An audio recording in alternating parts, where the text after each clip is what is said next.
ಸಮಗ್ರ ತನಿಖೆ ಮಾಡುವಂಥದ್ದು ಒಂದು ಏನು ಸರ್ಕಾರದವರು ಏನೋ ಒಂದು ಪ್ರಾರಂಭ ಮಾಡಿದ್ದಾರೆ, ಅದನ್ನೆಲ್ಲವೂ SIT ಕೊಡಬೇಕನ್ನುವಂಥ ವಿಚಾರ ಏನು ನಡೀತಾ ಇದೆ. ಇದನ್ನು ಒಂದು ರಾಜಕೀಯವಾಗಿ ಉಪಯೋಗ ಮಾಡುವಂಥದ್ದಕ್ಕೆ ಇವತ್ತು ಕಾಂಗ್ರೆಸ್ಸು JDS ಪ್ರಯತ್ನ ಮಾಡ್ತಾ ಇದ್ದಾರೆ ಅಂತ ನೇರವಾದಂಥ ಆಪಾದನೆ. ಹಾಗಾದರೆ ನಾವೊಂದು ಪ್ರಶ್ನೆಯನ್ನು ಕೇಳ್ತೀನಿ. ಇವತ್ತು ಮುಖ್ಯಮಂತ್ರಿ ಕುಮಾರಸ್ವಾಮಿ ಅವರು ಇದು ಇಶ್ಯೂ ಯಾವಾಗ ಚಾಲು ಆಯ್ತಿದು? ಯಾವಾಗ ಮುಖ್ಯಮಂತ್ರಿ ಪತ್ರಿಕಾಗೋಷ್ಠಿ ಬಜೆಟ್ ಮಂಡನೆ ಮಾಡಬೇಕು 12ವರೆಗೆ, ಬೆಳಗ್ಗೆ 10ವರೆಗೆ ಪ್ರೆಸ್ ಕಾನ್ಫರೆನ್ಸ್ ಮಾಡ್ತಾರೆ, ಮಾಡಿ ಆ ಆಡಿಯೋವನ್ನು ರಿಲೀಸ್ ಮಾಡ್ತಾರೆ. ಇಲ್ಲ ನಾನೇ ನಮ್ಮ ಶಾಸಕ ನಾಗನಗೌಡ ಅವ್ರ ಮಗ ನಾಗನಗೌಡ ಅವನು ನಾನೇ ಕಳಿಸಿದ್ದೆ ರಾತ್ರಿ 12 ಗಂಟೆಗೆ ಕಳಿಸಿ ಅವ್ರೇನು ಮಾತಾಡಿದ್ರೆ ರೆಕಾರ್ಡ್ ಮಾಡ್ಕೊಂಬಾ ಅಂತ ಹೇಳ್ತಾರೆ. ಅಂದರೆ chief minister himself instigated that Naganagouda he instigated ಹೋಗಿ ಇದನ್ನ ರೆಕಾರ್ಡ್ ಮಾಡ್ಕೊಂಬಾ ಅಂತಂದರೆ, ಕದ್ದು ಮುಚ್ಚಿ ರೆಕಾರ್ಡ್ ಮಾಡ್ಕೊಂಬಾ ಅಂತಂದರೆ ದ್ಯಾಟ್ ಈಸ್ ಆಲ್ಸೋ ಅಫೆನ್ಸ್.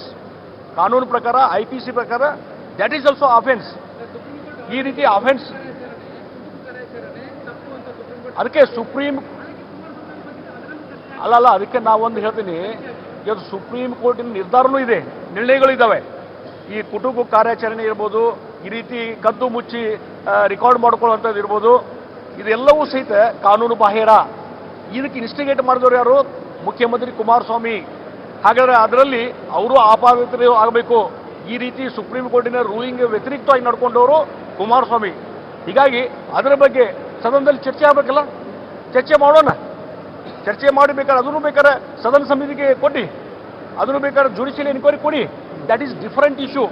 ಆದರೆ ಇದೆಲ್ಲವನ್ನು ಏನು ಮಾಡ್ಲಿಕ್ಕೆ ಹೊಟ್ಟಿದ್ದಾರೆ ಅಂದರೆ, ಇವತ್ತು ಉದ್ದೇಶಪೂರ್ವಕವಾಗಿ ಮುಖ್ಯಮಂತ್ರಿ ಅಡಿಯಲ್ಲಿ ಬರ್ತಕ್ಕಂಥ ACBಗಾಗಲಿ SITಗಾಗಲಿ ಇನ್ನು ಹ್ಯಾಂಡ್ ಓವರ್ ಮಾಡುವಂಥದ್ದೇನು ಪ್ರವೃತ್ತಿ ಇದೆಯಲ್ಲ, ಇದು ಕೇವಲ ರಾಜಕೀಯವಾಗಿ ಇವತ್ತು ಭಾರತೀಯ ಜನತಾ ಪಾರ್ಟಿ ನಾಯಕರ ಮೇಲೆ ಆಪಾದನೆ ಮಾಡಲಿಕ್ಕೆ ಇದನ್ನು ಉಪಯೋಗ ಮಾಡ್ತಾ ಇದ್ದಾರೆ ಸರ್ಕಾರಿ ಏಜೆನ್ಸಿಯನ್ನು. ಅದಕ್ಕೆ ನಮ್ಮದು ಸಂಪೂರ್ಣವಾದಂಥ ವಿರೋಧ ಇದೆ. ಈ ರೀತಿಯಾದಂಥ ವ್ಯವಸ್ಥೆಗೆ ಸಂಪೂರ್ಣ ವಿರೋಧ ಇದೆ. ಒಂದು ಸದನ ಸಮಿತಿ ಆಗಬೇಕು ಅಥವಾ ಜುಡಿಷಿಯಲ್ ಎನ್ಕ್ವೈರಿ ಆಗಬೇಕು. ಸರ್, ಒಂದು ವೇಳೆ ಈಗ ಅವರು SITಗೆ ಅದನ್ನು ವಹಿಸಿದ್ರೆ ನೀವು ಸದನದಲ್ಲಿ ಹೋರಾಟ ಮಾಡ್ತೀರಾ? ನೋಡು ಅದು ಯಾವ ರೀತಿ. ಈಗ ಆಗಳೇನೂ ಹೇಳಿದ್ದೇವೆ ಮಾನ್ಯ ಸ್ಪೀಕರ್ ಅವರಿಗೆ, ನೀವು ಮರು ಪರಿಶೀಲನೆ ಮಾಡಬೇಕಂತ ಹೇಳಿದ್ದೇವೆ. ಮತ್ತೊಮ್ಮೆ ನಾವು ರಿಕ್ವೆಸ್ಟ್ ಮಾಡ್ತೀವಿ. ಅವರು ಅದರಾದಮೇಲೆ ಸರ್ಕಾರ, ಯಾಕಂದ್ರೆ ಕುಮಾರಸ್ವಾಮಿ ಒಂದು ಮಾತು ನಾವು ಒಂದೇ ಮಾತನ್ನು ಇಲ್ಲಿ ಸ್ಪಷ್ಟೀಕರಣ ಮಾಡ್ತೀವಿ. ಒಂದು ಕಡೆ ಮಾನ್ಯ ಸ್ಪೀಕರ್ ಅವರು ಎಕ್ಸ್ಪ್ರೆಸ್ ಮಾಡಿದರು, ಏನಂದರೆ ನಾನು ಸ್ಪೀಕರ್ ಆಗಿ ಕೇವಲ ಸಲಹೆಗಳನ್ನು ಕೊಡ್ಬೋದು ಹೊರತು ನಾನು ಇದೇ ಸಂಸ್ಥೆಯಿಂದ ಇದನ್ನು ಏಜೆನ್ಸಿ ಮುಖಾಂತರ ಇದನ್ನು ಮಾಡ್ರಿ ಅಂತ ನಾನು ಹೇಳಿಕ್ಕೆ ಬರೋದಿಲ್ಲ, ಅದು ಸರ್ಕಾರಕ್ಕೆ ಬಿಟ್ಟಂಥ ವಿಚಾರ. ಆದರೆ ಮುಖ್ಯಮಂತ್ರಿ ಒಂದು ಕಡೆ ಹೇಳ್ತಾರೆ, ಸ್ಪೀಕರ್ ಅವರು ಯಾವುದು ನಿರ್ಧಾರ ಕೈಗೊಂತಾರೆ, ಯಾವ ಏಜೆನ್ಸಿ ಫಿಕ್ಸ್ ಆಗ್ತಾರೋ ಅದು ಸದನ ಸಮಿತಿ ಮಾಡ್ತಾರೋ ಅದಕ್ಕೂ ಸಹಿತ ನಾವು ತಯಾರಿದ್ದೀನಿ ಅನ್ನುವಂಥ ಮಾತನ್ನು ಅವ್ರು ಹೇಳ್ತಾರೆ.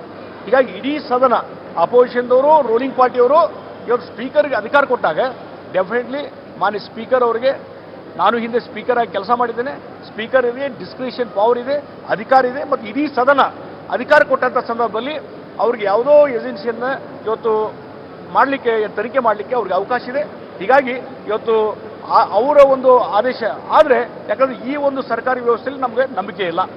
ಕುಮಾರಸ್ವಾಮಿಯವರು ನೇರವಾಗಿ ಹೇಳಿದ್ದಾರೆ, ಸ್ಪೀಕರ್ ನೀವೇ ನಿರ್ಧಾರ ಕೈಗೊಂಡ್ರಂತೆ. ಇಷ್ಟೆಲ್ಲ ಆದಮೇಲೆ ಇವತ್ತು ಮಾನ್ಯ ಸ್ಪೀಕರ್ ನಾವು ಬಿಡ್ತೇವೆ ಮತ್ತು ಸದನ ಸಮಿತಿ ನೇಮಕ ಮಾಡಬೇಕು ಅಥವಾ ಜುಡಿಷಿಯಲ್ ಎನ್ಕ್ವೈರಿ ಆಗಬೇಕಂತ ಒತ್ತಾಯವನ್ನು ನಾವು ಮಾಡ್ತೀವಿ. ಈಗ ಚಿಕ್ಕದೊಂದು ಬ್ರೇಕ್ ಇರುತ್ತೆ.